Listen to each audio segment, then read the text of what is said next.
कुळे वाठारात पुलीस स्टेशना लागीं रावपी विठ्ठल नागवेकर हांचे घर कोसळ्ळें। शेजारच्या घराचो उदकाचो निचरो योग्य रितीन जावंक नाशिल्ल्यान नागवेकराच्या घराचेर परिणाम जावन ताचें घर कोसळ्ळें। मजगतीं उपजिल्लोधिकारी, मामलेदार आनी थळाव्या तलाठेन व्यक्तिगत रितीन त्या जाग्यार भेट दिवन घराची तपासणी केली आनी तांकां 46,000 रुपयांची मजत केली।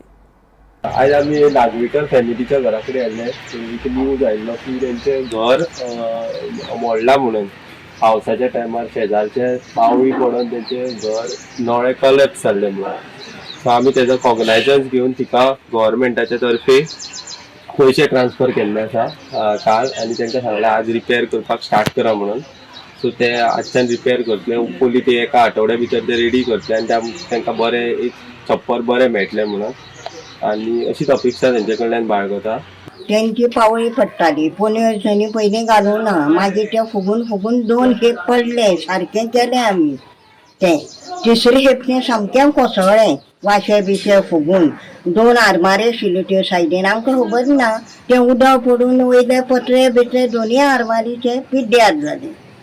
पूण सांगलें जाल्यार ती कशी आयकन जाली। मागीर लास्ट कोणें तरी तो थंय आसता त्याने ते पत्रे घातले, तो एकलो घरान आसता, थंय शॉप आसता, थंय आसता, त्याने ते पोनेळ घातलो।